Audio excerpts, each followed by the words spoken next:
Alright, guys, well, this is my first Patreon exclusive video series, and I took a vote, and you guys said that Florida would be the most interesting series to start with. I had a lot of interesting things happen in Florida, and we'll bring the Megan video in. She's demanding quite a lot of money for it, but whatever.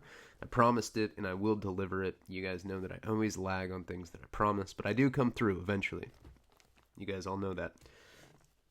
Right now, I'm celebrating because I'm off fucking parole at midnight, and I'm so excited. I've been on probation or parole for 20 years. So I was like, babe, do we have weed here? And she's like, yeah, someone gave us like a fucking half pound 6 months ago, but I never smoked it. I was smoking and then I quit, and so I found this weed, and it's like, Jesus Christ, it's like old and like falling apart. But I will say this: I am allowed to smoke, and I'm going to smoke right now with you before we tell the story. And I haven't smoked for a long time, so when I get weird, it's the weed. So I'll put a little weed in here. This isn't the shitty weed. This is good weed. Let me hit the bong.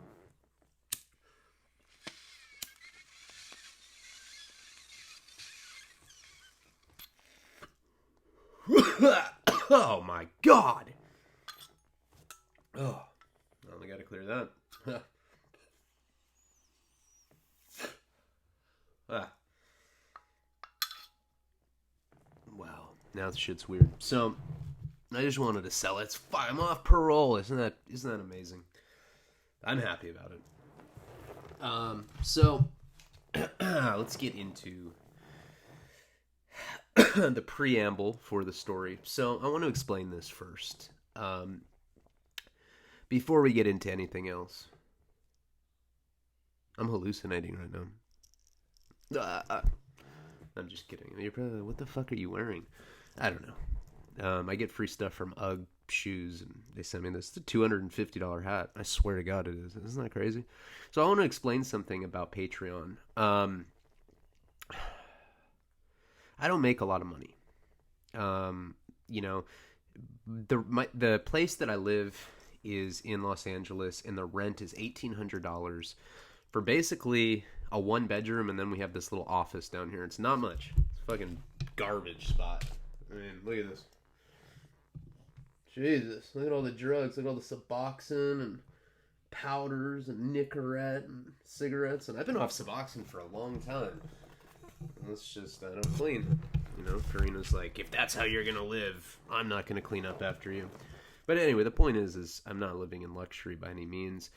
I don't make a lot off YouTube. I probably make like $500 a month on average. And the only way for me to make any real money is off Patreon. So I really appreciate you guys. And I kind of felt bad today when people were like, well, that's fucked up. You're doing exclusive stories for the $10 tier and up. And thing is I've always, I advertised it. I put down what each tier gets. For $3, you get early access to my YouTube videos, which you're probably like, well, it goes right up on YouTube. I'm stopping that. There's going to be a much longer wait now, about 72 hours for each video, so that people wait for the story, and hopefully it encourages people to jump over to Patreon. For $10 and up, as I've advertised on the tier structure when you sign up, you get a couple extra videos a month, is what I advertise. I'm going to start doing an entire series, so, you get 3 or 4 videos a week, hopefully, if I can do it. But, there'll be now exclusive series, like Florida will stay on here. For $20 a month, you get a VIP gift, and I'm starting an Etsy page for that.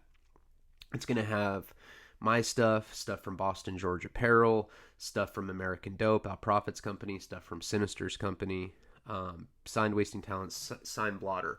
For every month that you're VIP, so like last month, I didn't send out gifts, and then this month, it's already almost the end of the month. The Corona thing's fucking stuff up, but you'll get a coupon for every month that you were by VIP, and you can use it at the store for any of those products that I just talked about. And there'll be stuff that's $20, like the blotter for you guys will be $20. If you want a signed blotter, I usually sell them for $40. You can get that. If you want a T-shirt, sell it for $25. I have to figure out how that's going to work for international shipping, so I don't lose too much money. But anyway, Then there's the $100 sponsor tier. There's only like 6 people that are in that tier right now. You get a personalized Skype call with me once a month. Samantha, I have saved you for the last, but we've been friends for a while now, so we will. Every day I'm like, fuck, I need to find time. I'm just so busy with just trying to be a dad right now, but we will get it done. I'm gonna try to get done right after this video. And you get an expensive gift. Like this month, I ordered Sinister lithographs that he's selling right now at galleries for $1,300. Now it's different than a print. He sells prints for cheaper, $100, but this is $1,300. Cost him just to print them is $14 a piece, and he sells them between $1,000 and $1,300. Right now they're listed at a gallery that he sells them at in LA for $1,300. And then next month I'll do signature Uggs, exclusive ones that you can't get anywhere else. I have all different sizes. I get a bunch of free shit from that company because my friend Joe works there. And you'll get product, stuff that's worth like $450 a pair. Like exclusive Uggs you can't get anywhere else. So I tried to make it so that if you're in the $20 or $100 tier, the gifts that you're getting offset the cost. So it's totally where you're coming out on top. And I've tried to make it that way intentionally so that you guys feel that it's truly worth it. And for the $3 tier, certainly appreciate you guys. By no means do I look at you as not equal to those upper tiers, but you got to understand I run a business and there has to be incentives to spend more money with me each month. For $7 more you get the exclusive story series. This one I'm going to do for all tiers, the first video. If you want to continue it, it's $10 a month. I'm not trying to take advantage of anyone. You just have to understand what position I'm in. My wife doesn't work. I have a 2-year-old, and I hustle for everything I have, and I try really, really, really hard. It's a lot of pressure to try to every day be like, oh yeah, I want to get butt fucked, and just like try to make a joke out of myself. Sometimes I'm not in the mood to do that. Sometimes I just want to stick shampoo bottles up my ass and watch porn. So anyway, that's a long. Fuck, we're paying $10 a month for these kind of introductions. No, it's just this first one just to kind of clear things up because I know things can be confusing. One thing I will do for the $3 tier is previously I had Drug Stories for Truckers, the new edited. It was edited by a Grammy nominated producer. He works with The Game. He works with a lot of really big artists. He edited all the stunts, and I was giving that for free as a YouTube private video to my VIP tier, $20 or more. I'm going to make that available for the $3 tier. I usually charge $10 for that album. Everybody on Patreon will have access to that for free now. So I'm doing that just because I feel bad. I feel like people think I'm trying to take advantage of them. It's not the case. Okay, let's get into the story. I love you guys. I appreciate you. Without you, I couldn't continue my drug addiction. No, I'm not on drugs. I'm sober. Except for I'm stoned right now. And I'm pretty horny. I'm just going to can I take my pants off? Do you guys give a fuck? I don't. I just start bouncing up and down. What the fuck? All right, so let's get into the story. So, some of the stuff that I'm about to tell you for the Florida stuff is imperative just to get the chronology of it down. So you're going to hear stuff that you've heard in Wasting Talent. You're going to hear some stuff that you'd heard probably in other videos, but it's all going to come together to make up this series. And there's tons of shit that I've never talked about. So let's get into it. Jeez, the video starts at 9 minutes. I hate when people write that video starts at 5 minutes. Ryan's a bitch. Anyway. God, shortness of breath. That weed certainly didn't help. There's probably mold in it. Seriously, that weed I just smoked is really old. Not the same from this big bag. This stuff is really old. Look at that. It's like shake at this point. It looks horrible. What the fuck is that? Ugh. Make edibles out of that or something. All right, so my first girlfriend, Kate, had broken up with me when I was 18. I told you guys this story. I'd gone to New York, and I got in a fight with some jock at some bar that they let underage kids into. and I got arrested, got a bunch of charges, got bailed out, and she broke up with me. She had called me while I was doing a layover in Detroit, and she had called my cell phone and say, "Hey, I can't do this anymore." I was like, "What? Why not?" I just like assaulted 4 people on her college campus and gotten arrested and like made her the laughing stock of the small liberal arts school that she was at.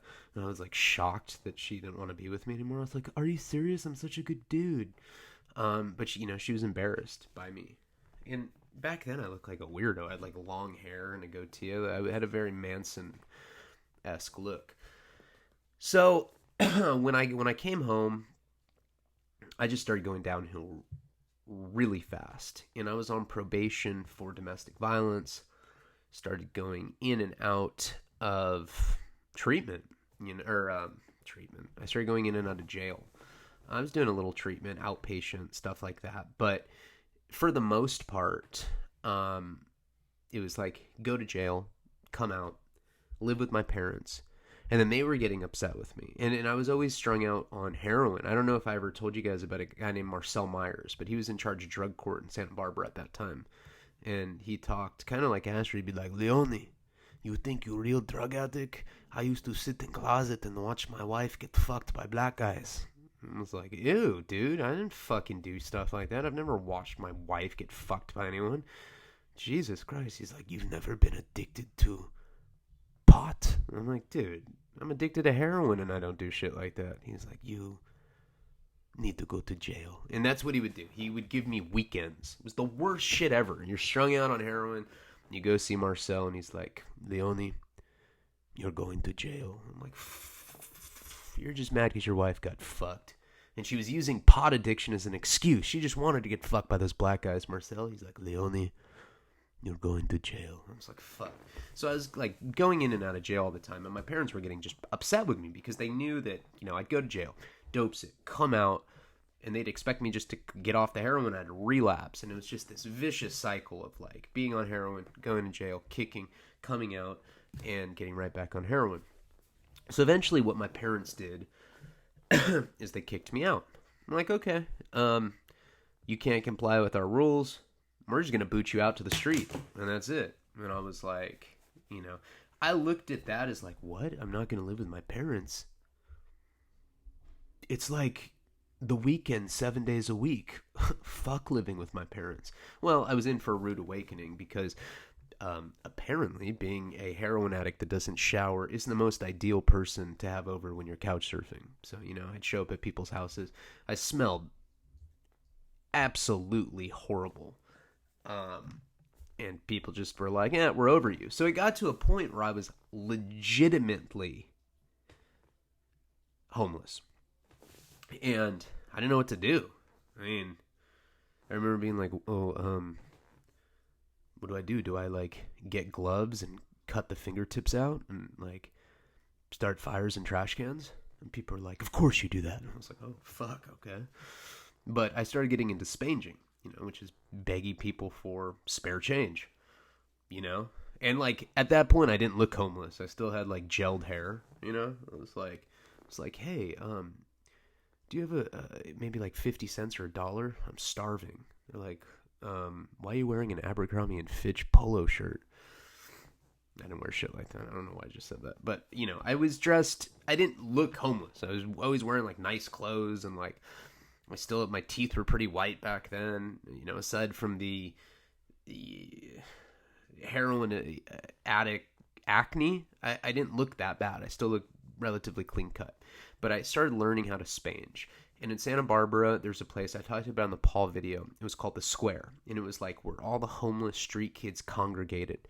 Now, Santa Barbara is an idyllic spot for the homeless. And people literally migrate from all over the country to be homeless there. I know that sounds weird. Like people in Connecticut, they're like, "Hey, have you heard about Santa Barbara? I heard that place is bomb for the homeless. Let's go. Let's go cross country to be homeless." But really, it is an ideal location to be homeless because it's a small beach town. The police are pretty lax on laws, and they kind of let you do whatever you want there. I mean, they're not really tripping. It's not like other places where like, they'd like hit you with a baton if you're fucking sleeping under a bench. In Santa Barbara, everyone's all like progressive and hippied out. So they're much more compassionate towards the homeless population. So I started hanging out with these homeless kids. A lot of them were from Portland. A lot of them were from Seattle. And they're pretty interesting. I was actually running around with a lot of skinheads, and they were poser skinheads, They'd always be preaching white superiority, and then their drug dealers were Hispanic or black. And, you'd watch them. Come on, bro, please give me a sack. And they come back and be like, dude, I am a superior fucking race. Black people, animals. Hispanics, lazy. I'm like, dude, you just beg that dude for drugs. What the fuck's superior about that? Ooh, shut up. Check out my new tattoo. Show me a swastika. So, I was running around with skinheads, and I started hanging out with this girl named Sugar, who would become my on-again, off-again girlfriend at the time. And she was a stripper. She worked at the local Spearmint Rhino strip club in Santa Barbara. They only have one strip club there. She was from Alaska. She had some crazy story about how her dad was like some outlaw ice fisherman or something. I don't even know. She'd tell me these crazy like Chuck Norris-like stories. She'd be like, yeah, and then there was like these, gangs of pirates that came, and they wore capes, and they tried to shoot my dad with laser straws, but my dad, being such an outlaw ice fisher, he just round kicked them, and he beat up like 9 of them at once. Are you listening to me? She'd say this kind of shit while I'm like fucking her doggy style. I'm like, oh yeah, just keep going. And I mean, she was good looking. I mean, when you're 18, 19, whatever, however old I was, I mean, it's like, you still, I don't know. I didn't have a problem getting women at that point. I was still like getting decent looking one. And she was just a complete psychopath, a weirdo, telling me all these stories. She'd be like, and then he scaled down a building in New York. You heard about the time that the big, radioactive apes invaded New York, and he had to shoot them. I'm like, dude, shut the fuck up. And like, when you're on crack or something, could you imagine when the stuff is even more animated than normal? She's just will not shut up. I'm like, Sugar, please. And she would make enough money off tips and everything that we had a pretty healthy heroin habit, and we had a pretty healthy crack habit. Now, all of us in this group, it was like me, there's this like really big, I don't even know what race, I think Samoan, just some big, I want to say Samoan guy. And it was funny because he was probably like 6'7", no bullshit, but he was big. He was like a thick guy. And he had a girlfriend that had to be like 5'1". It was the oddest looking couple. I don't even remember their names, but I hung out with them. I hung out with Sugar a lot, and we all had warrants. Like, I had a warrant. It's not like I was homeless and I'm like, hey guys, hold up, I gotta go check in with Marcel. No, hey Marcel, how you doing? Leonie, you're going to jail. Hey guys, I can't come back, I'm getting busted right now. Yeah, right, I wasn't checking in with that guy. So we were constantly threatened by law enforcement. And, we would squat in abandoned houses. Sometimes we would like pull our money together and we would get hotel rooms. And, it wasn't the worst existence. Sometimes we would go down to, the beach, and like we'd all go skinny dipping. It'd be like 9 guys and Sugar and me. I'd be like, this isn't that cool. She'd be like, you want to hear about my dad? I'd be like, shut the fuck up. Swear. This is how she was. So, everything was like whatever. And during that time period, interestingly enough, I remember one time, and we're getting like nickels of heroin. We're getting little dime bags of crystal meth, smoking crack when we could afford it. That was like a luxury. Like, oh, it's Thanksgiving, let's get rocks today. That was like how we celebrated like a big event or something. Just doing a lot of acid back then too. That seemed to be popular among the street kids.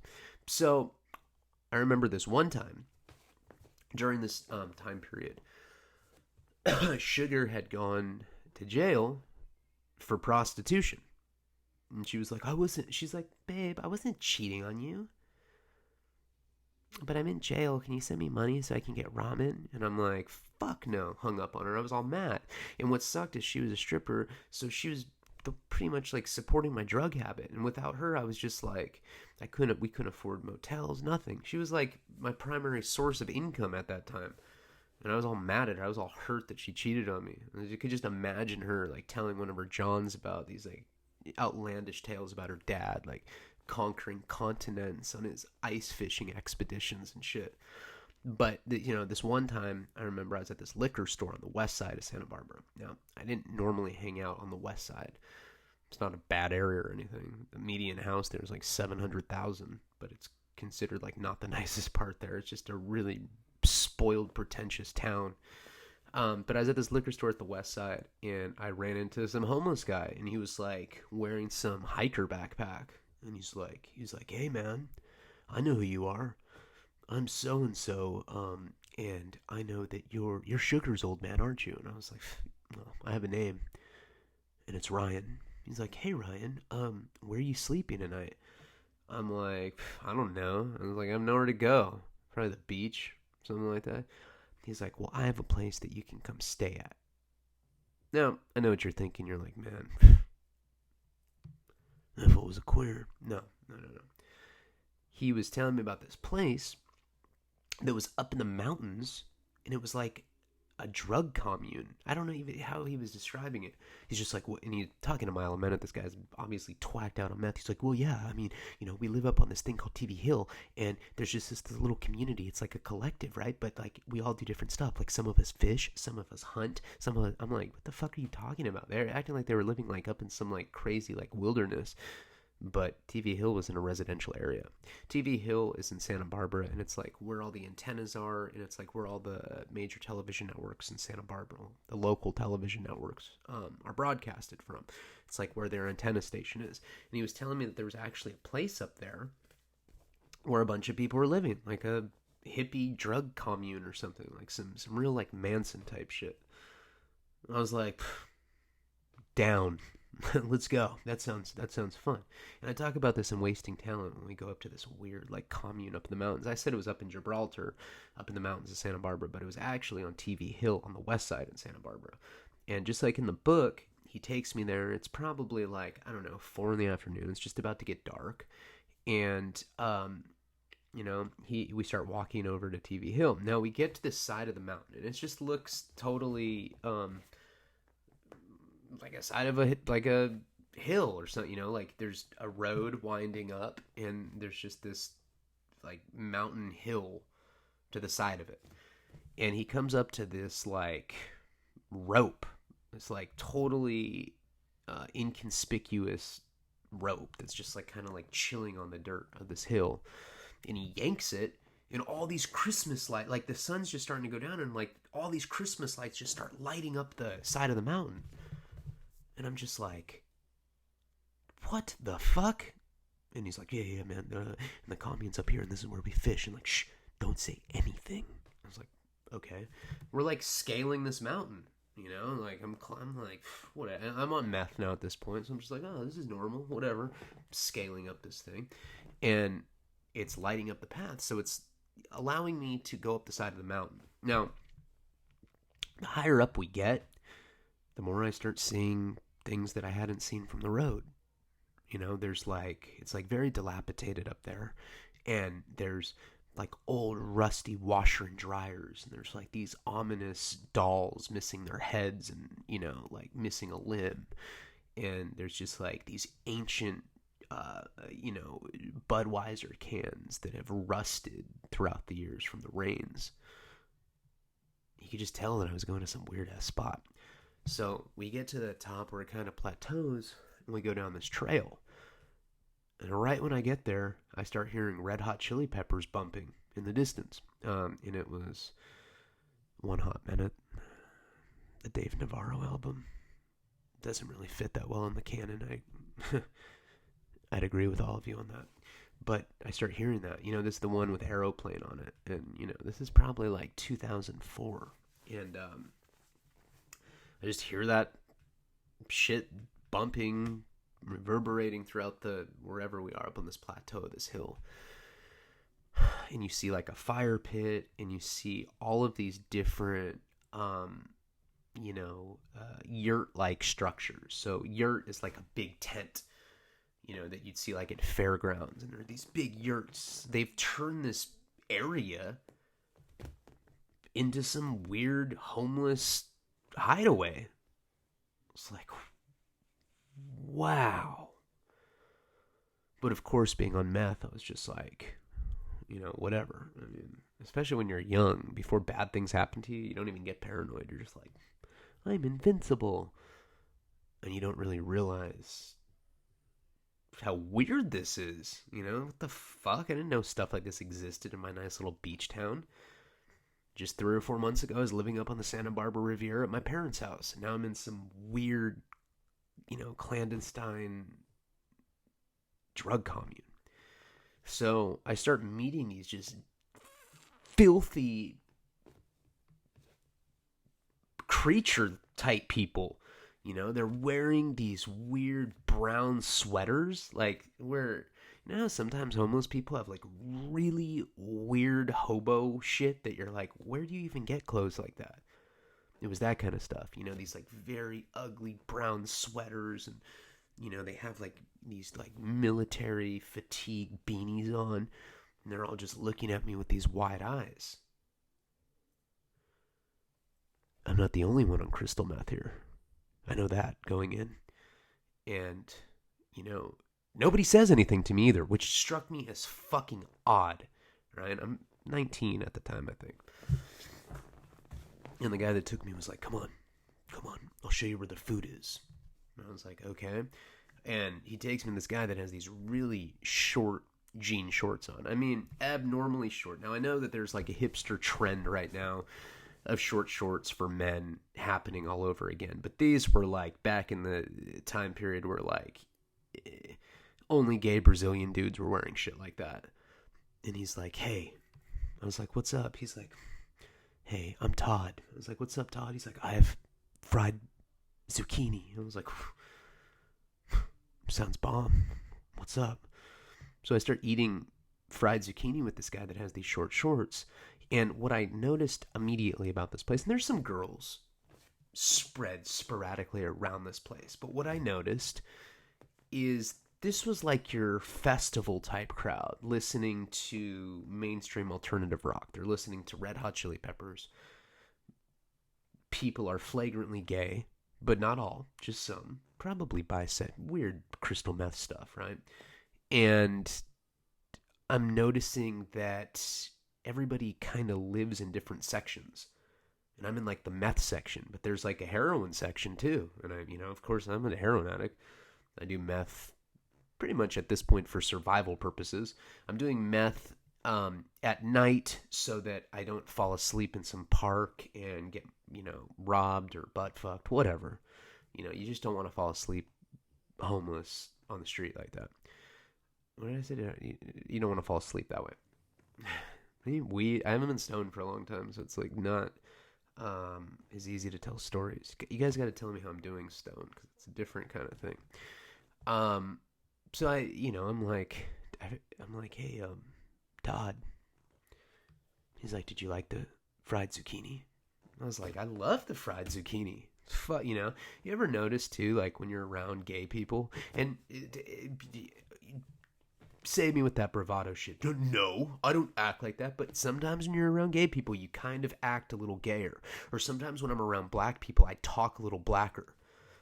Like I'll catch myself. I'll be like, I'm already knowing. I don't fucking talk like that. But if I'm around some like gangster ass black dudes, I talk like that. And then when I'm around some gay guys, I kind of talk. I'm like, hey, the fried zucchini was fucking fabulous, Todd. Thank you so much. And he's like, he's like some power fucking bottom. He's like, hey, I don't talk like that, bro. I was like, oh, okay. But, I'm like, hey, man, I'm joking about that, but I'm like, hey, Todd, where's the heroin at? He's like, oh, that's not in this part, man. It's back there.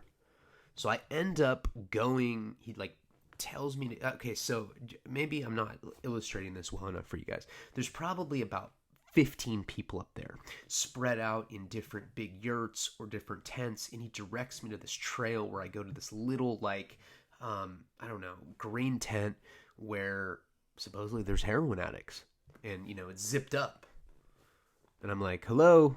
He's like, and Todd had been like, ask for Penelope. And I actually kept the character in Wasting Talents name Penelope just as kind of like a salute to this person.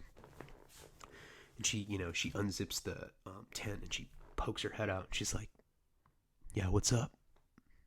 I'm doing horrible in voices right now. She's like, hey, what's up? And I'm like, hey, I'm friends with Todd. I just had some bomb ass fried zucchini with him. They said maybe you guys had some black. She's like, come on. She just lets me into the tent. Now, there's some weird, like, hairy guy there, you know, and he has like this big, bushy, blonde mustache.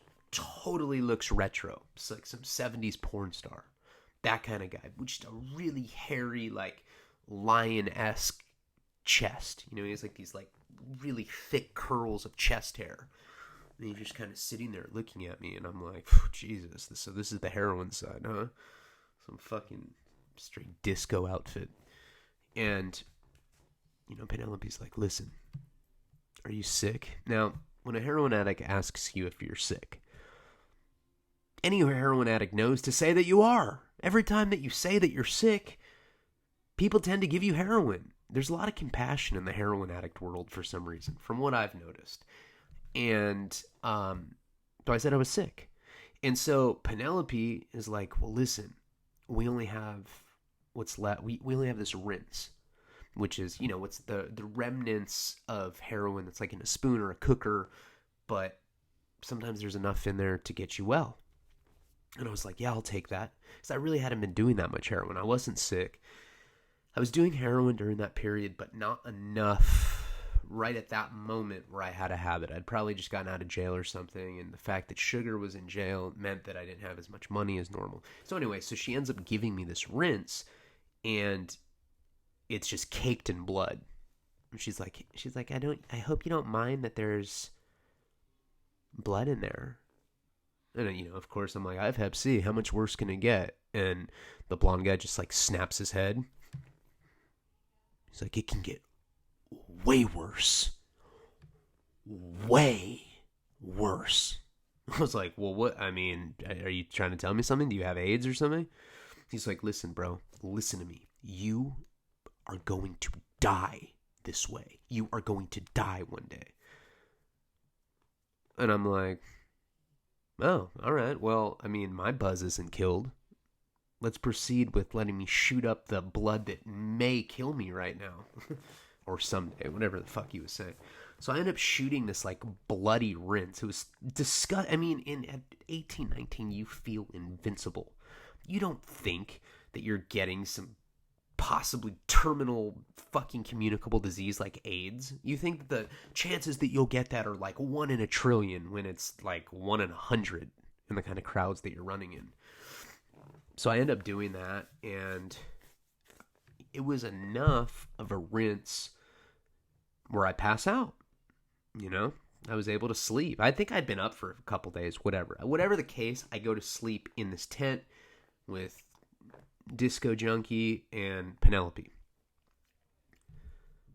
I wake up and they're not there. So it's the next day now. I wake up the next day. I finally got some sleep. I think the heroin had brought that on. And I get up. No one's there. I'm looking at the tent and I smell stuff cooking. I smell like, you know, the smell of bacon or something like that. Some, you know, like a bacon type scent.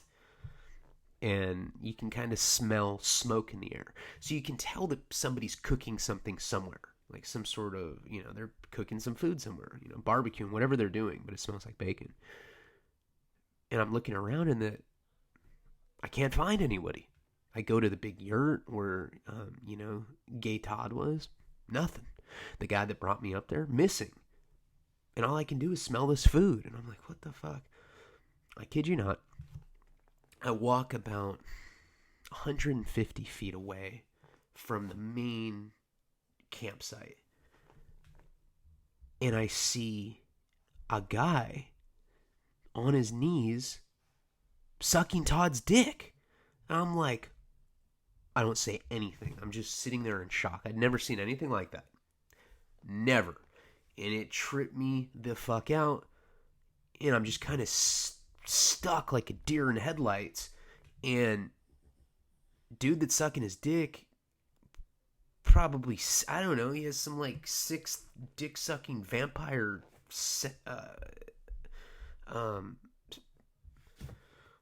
sense. Jesus Christ. And I'm stoned. I like can't connect jokes.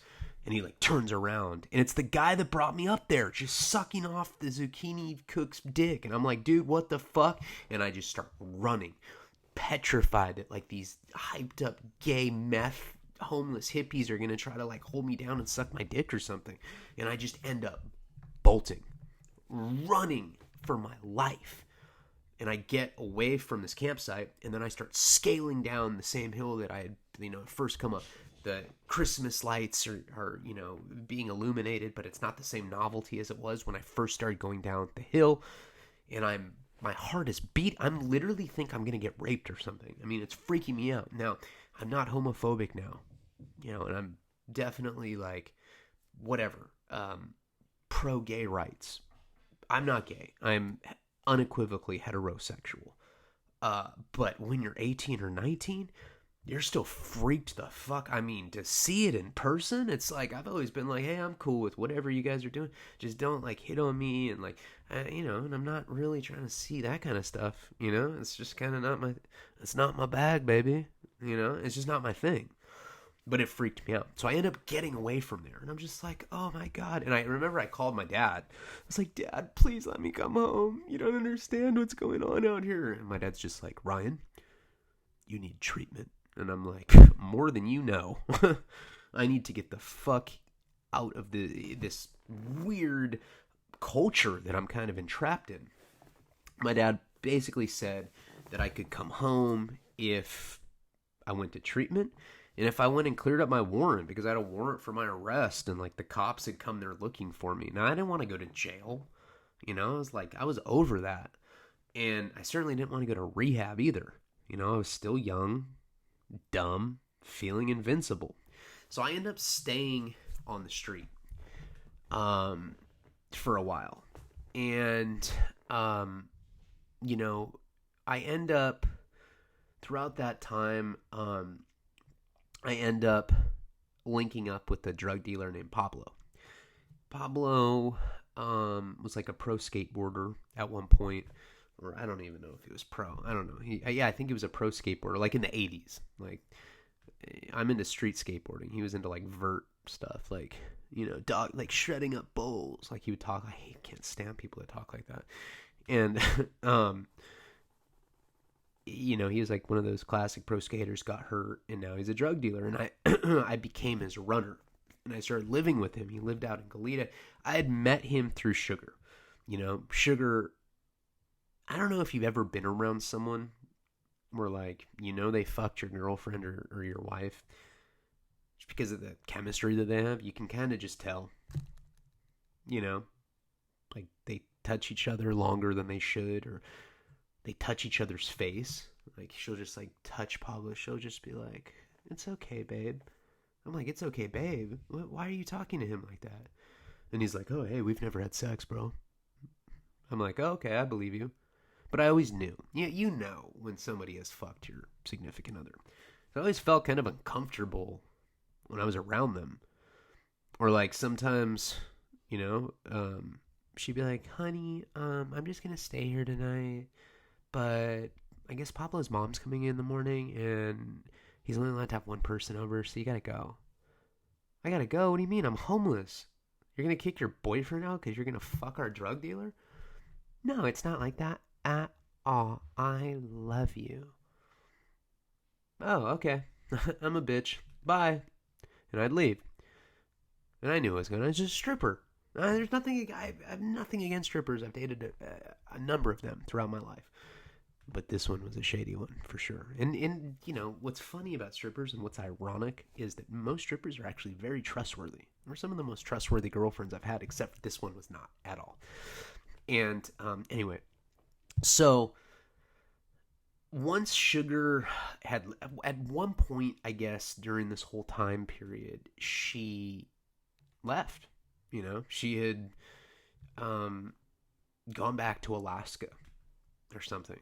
She had left for some reason, and I had nowhere to go. And I ended up calling Pablo and telling him that I was just over being homeless. I was like, can I be a runner for you? Can I go deliver dope for you in exchange for a place to stay? And like now he had a new girlfriend, and he's like, yeah, you can come, you know, sleep on my couch. So I started running errands for him and his girlfriend, and you know, mostly delivering sacks of heroin. He sold meth, some heroin, but mostly meth. And so I started doing a lot more meth than I was used to. A debaucherous house, all sorts of weird stuff, you know, would go on. It was one of those tweaker houses. It's like a 4-bedroom, and it's the kind of place where people stayed up for days and days and days. Someone would be drawing over here. People are fucking in that room. You see like 2 girls giving each other massages like they're on ecstasy, but they're on meth. They've been up for like 9 days. They look horrible. There's nothing sexy about it. Looks like some like heroin chic Calvin Klein ad where the girls are like, you know, a couple shots of tequila away from death. That kind of shit. Just a really gross, grimy atmosphere. One day, he has me go get him needles at the needle exchange in Santa Barbara. Now, there's a place there, I think in Wasting Town, I called it the Penny Pride Foundation, but in real life, it's called the Pacific Pride Foundation. And it's a gay and lesbian center, but they also do needle exchanges, and they do give Macy's gift cards for people that get HIV testing. A couple days a week, it serves as a needle exchange program, and it's the kind of needle exchange where they'll just give you needles. You don't have to bring old ones to get new ones. You know, they'll just give you like hundreds of syringes. So once in a while, Pablo would take me, or would have me take me. He would have me go to the needle exchange to get needles, because a lot of the people that he sold meth to would shoot meth. And he was one of those considerate drug dealers that would include it. So I remember I took a bus down to the needle exchange. And I got a bag of needles. It was in a brown lunch bag. I leave the needle exchange, and I run into a girl I'd known for a while. Her name was Karina. Not the girl that I'm married to now. Different Karina. Stripper. You know, I met her through Sugar because they were dancing together at the Rhino. And Karina was sitting on a curb crying. And I'm sure you guys recognize this as the opening to my book, Wasting Talent. I also had done a video where I'm telling the story in the car to the director of the documentary. But I was telling that story like 11 years ago, 12 years ago, whatever. Long time ago. No, I was probably like 20 when I was telling this story. So I see Karina and I'm like, hey, what's wrong? And she's telling me that she's dope sick. And, you know, she's like, I'm so sick right now. And I'm like, do you have any money? And she's like, yeah, why? And I was like, well, I might be able to get you a little something. Now, I didn't know she was pregnant. Not when I was telling her that I could get her something. She stands up and she's got a baby bump. And I'm like, yeah. And I'm a sleazy guy, especially at this point in my life. Back then when I was like 18 or 19. But even like a pregnant girl trying to get heroin, I was kind of like, oh, I don't know. And she's like, you don't understand. You don't get it. Me being dope sick is worse for the baby than being on dope itself. I'm like, oh, okay. Well, that sounds good enough for me. And you have money? She's like, yep. I was like, all right. Well, I have a dealer that lives like, you know, a few blocks from here. And I did. I had this dealer named Ian. And I owed Ian money. I forget how much I owed Ian specifically, but it's probably like $100 or something. I don't remember. But he was like the kind of guy that I had burned, you know. And I had like all sorts of dealers like that where I'd hook up for them like 5 or 6 times. Then I'd be like, hey, can you front me $1,000? Yeah, cool. And then I'd come and like pay like $20 towards it and be like, hey, listen, I'm getting paid on Friday. Let me get 1 more gram. Here's $20 towards what I already owe you. And then when he gave me the 2nd gram, I just never call him again. I had like 10 people like that, which becomes problematic when you live in a small beach town where all the drug addicts know each other and you get the reputation as the guy that's going around burning drug dealers. But, we walk to his house, and the fact that she has money, I'm thinking that I can run some game on him. I'm really good at that. I'm like a professional closer when it comes to getting drugs out of drug dealers when you don't have money or when you owe money, whatever. So we end up getting to the house, and I say, all right, give me the money. And she pulls out a wad of colorful bills. And I'm like, what the fuck is that? And she's like, it's Korean. I'm like, he's not going to fucking take that. He's not going to take Korean currency. I already owe this dude money. There's no way that, he's going to take foreign money. She's like, it'll convert.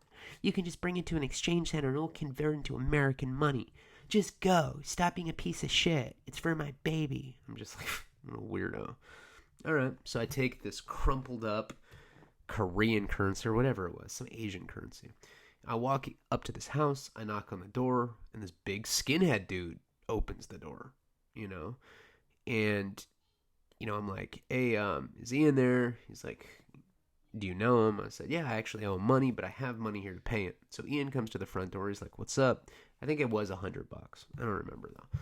And I'm like, hey, Ian, I got your money, I have a little bit more. I actually have this girl with me, and she's trying to get a little something. He's like, all right, well, where's the money? I pull out this crumpled, Korean money. And he's like, dude, I'm not going to take, you already owe me money. Get out of here. You're always with that bullshit, Leone. You're always with that junky shit. Get the fuck off my property. And the skinhead's just this like minion for him. He's like, yeah, get off the property. Get off the property. You ain't on shit. Get the, he didn't talk black like that. Dude, I'm really off with the weed. Sorry. But, so I ended up going back to, they had ripped up the currency, they ripped up the bills. They're like, this is no good here. So I ended up going back to Karina. I'm like, hey, they're not going to do it. And she's like, where's my money? I'm like, they ripped it up. And she just starts crying. She's like, oh my God, you don't understand. You don't understand. How do I not understand? I'm a junkie too. I hate when junkies say that. You don't understand. Yet, what do you mean? Yes, I do. I'm sick too. I'm sick and I don't even need to be sick. I just went on this bullshit mission with you. No, I'll suck his dick. And so, like, all I had to hear, it's not like I was like, no, you're pregnant. Stop right there. I was like, okay, I don't feel good either. So I go back to, Ian's house. I knock on the door. He opens the door and he's like, what? And I'm like, all right, perhaps we got off on the wrong foot. I got a hood rat here that'll suck your dick. And he's just like enraged about it. Like, you brought a slut to my house? And I was like, yeah, but she's like a stripper. He's like, and then Stomper's like, does she look good? I mean, she's pregnant. He's like, ew. I'm like, let's not judge a book by the cover if you haven't seen one already, okay, guys? Would you like to at least look at the proposition? And the skinhead that was with Ian had just gotten out of prison. So he was like, fuck it, I just paroled. I'm whatever. I don't even care. And I forgot what I said in the video, but I said some ridiculous shit. I'd watched that video recently, and I was like, well, a mouth has no face. I'm trying to hustle this, this pregnant girl is ridiculous. So I end up grabbing her, and I was like, hey, you're in luck. They're going to give us something if you suck this dude's dick. He just got out of prison. And she's like, oh, I love you. Oh, my God, I'll suck your dick after. I'm like, I'm cool. Well, just give me some dope. She's like, oh my God, okay. So we end up going to this house. They're talking shit. They're like, yeah, you're a fat pregnant girl. Just despicable shit. But I'm just all dope. I mean, I'm dope sick. When you're dope sick, you don't even care. You're just like, well, whatever. Just do it. Just do it, Karina. So I end up sitting on this couch with Ian while she's sucking the skinhead dude's dick in the bedroom. And I have the bag of needles. I set it by my feet. And Ian starts smoking meth. Smoking out of a pookie. A little glass dick. He's spinning it. Blowing out these like big foggy white chemically clouds. He's like, hey man, you smoke shit? I'm like, nah, I'm good, man. I'm good. I don't like some people say when you smoke meth when you're dope sick that it like alleviates the symptoms. Not me, because I'm one of those people, I'm sure you can tell. I kind of live in my head and I blow things out of proportion. And when I'm all spun out on meth, I'm already panicking when I'm dope sick without it. But when I'm dope sick and I'm spun out, I just have like these insane freakouts. So I don't do it.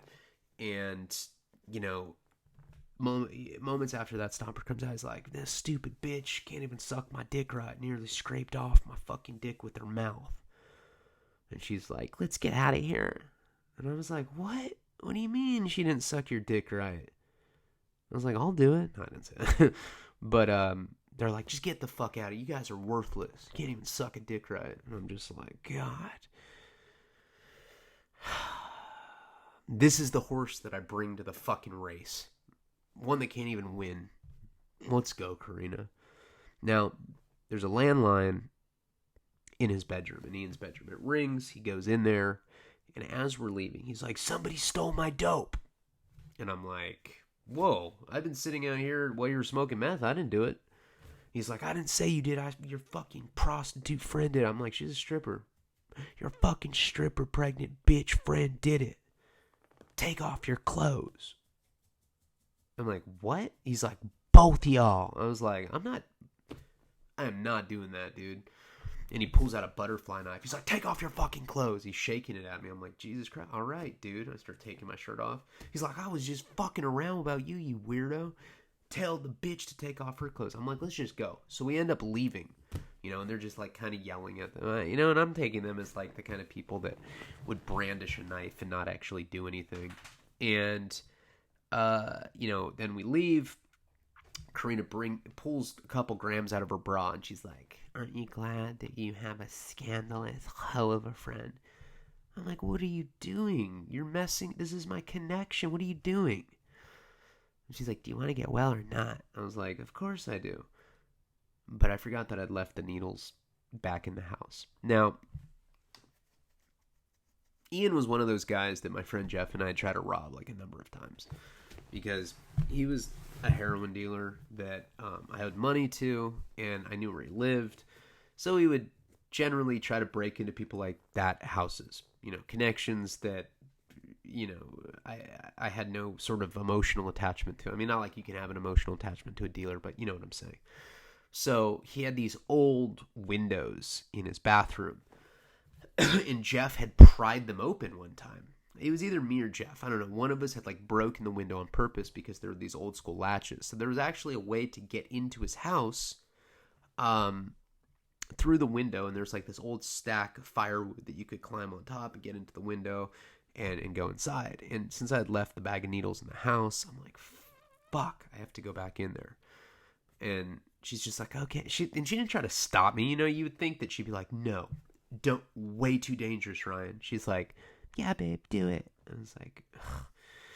So I end up having her do, stand lookout out front. And I go and I climb up this old stack of firewood. And I lower myself into the bathroom. I crawl military style to the couch. I see the bag of needles. Now, in the book, I wrote that Stomper and Ian were, like, doing gay stuff and kissing. I just made that up because I thought it'd be funny to talk shit about those guys if they ever read it or anything. But I did see the bag of needles kind of, like, by their dangling legs on the couch. They were sitting there talking, and I crawled military style towards the bag of needles, snatched it very quietly, did a 180, and started crawling military style back to the window. And I was about halfway towards the window when my cell phone started ringing, and it was Pink Floyd's Money. It was one of those ringtone, like musical ringtones that you can have on like old Nokia cell phones. It's like do do do do do do, and I'm like, and like before I can even turn it off, they've already discovered me. They throw me against the wall. I end up getting punched in the face, I think by Stomper, maybe Ian. I get a broken nose. So now that my nose is broken, it makes my eyes water up. So I can barely see them. I'm just like, I'm in excruciating pain, and I just hear them, look at you, little you broke in here trying to get, I knew you guys stole the fucking dope. And I'm just like, I'm in so much pain. I'm kind of just wavering from the pain. And he's got this butterfly knife, and he's touching my face with it. Somehow I got free from him. I think I just panicked because in that moment I had so much, adrenaline. And somehow I got away from him. I go to run out of the house, and there's like these 2 concrete steps that are probably like 2 feet tall. I leap off these steps, and he's right behind me with a knife. He falls trying to catch up with me. And as he falls, the knife just kind of like tumbles in front of him. And I see it, and I see him. And I have to make a split-second decision. I grab the knife, and I just stick him right above the kneecap. Just out of defense. Just knowing that he was going to stab me as well. And I'm just like... And that moment was so surreal. It was like being in a movie and the music just stopping suddenly. Everything kind of went in slow motion. And actually, when I stabbed him, I've described it in Wasting Talent and in the other video when I was telling the story, it really does feel like you're sticking a knife into a pumpkin. And it actually stopped at a bone. You could just feel it where it wouldn't slide in any further. I mean, I stabbed him deep, and it sprayed arterial blood out. And it's like a horror in real life and I've seen it in prison a number of times. When you stab someone and hit an artery, it squirts blood. It's like, and you're just like, it looks like the pulsation of a sprinkler, but it's blood. Like, now Karina she's like, what the fuck? She's in the front of the house, and she just saw that I stabbed him. I'm wearing a wife beater, a white wife beater, and it's just completely drenched in blood. I have blood on my face. I can taste the sodium from the blood in my mouth, and I'm in shock. And Stomper is like he's just looking at me in shock too, like I had just done some crazy shit, because he's a skinhead. But a lot of people hide behind stuff like that, when it comes down to it. How many people are just going to stab somebody above the kneecap and hit an artery and have blood squirt out like that? It was the most gnarliest, most violent thing I had done up until that point. And, I take the knife out. I'm shaking it, pointing at it. I'm like, stay the fuck away from me. And I just get the knife, and I just chuck it over the fence. I don't know why I did that. I don't know why I just got rid of the weapon like that. But Stomper was in such shock. And, Ian's sitting there like, just whimpering. He's going crazy, and he's like rocking on the ground. And you see blood still squirting out because I'd ruptured an artery. And, Karina's like, where are they? Where are they? And I'm like, who? And she's like, the fucking needles. And I'm like, I'd completely forgotten about the needles. I'm like, they're in the house. She runs in, grabs the needles, and we just take off. And instead of getting out of there, because I'm covered in blood, my wife beater is completely soaked in this dude's blood. And instead of getting away because we had just committed a major crime, we end up and go shoot heroin in the Taco Bell right across the street. It was absolutely insane. And that was really the catalyst for how I got to Florida in the first place. That was the first in a chain of events that got me out to Florida. And then all sorts of wild stuff happened in Florida. This period of my life is by far the craziest, from here until about Mike Virgin. And that's why I started my book Wasting Talent with this particular story. And I ended it with Mike Virgin because it was just so much crazy shit in that, going up to that hippie commune. That was part of Wasting Talent as well. And I kind of just fictionalized a lot of that book so that I could tie all these different stories together. But that's the first episode in the Florida series. I will make that available for every tier on Patreon. But the rest of this series has to be on the $10 and up tier, just so there's incentives for people to contribute more so that I can survive right now, especially in this time of uncertainty where I don't know what's ahead of me. But for $3 tier, I want you to know that I certainly appreciate you guys, and I'm going to make the Drug Stories for Truckers album edited, the one that I'm going to be selling for $20 soon, for free. It's going to be a YouTube video, and I'll make it available to you guys tonight. Thank you so much for all the support that you guys have done. Please, well, you don't have to like, comment, or subscribe because we're on fucking Patreon. It doesn't matter. I'm off parole in like an hour or two, and I'm really, really excited about that. All right, guys, be safe. Wash your hands. Palabra.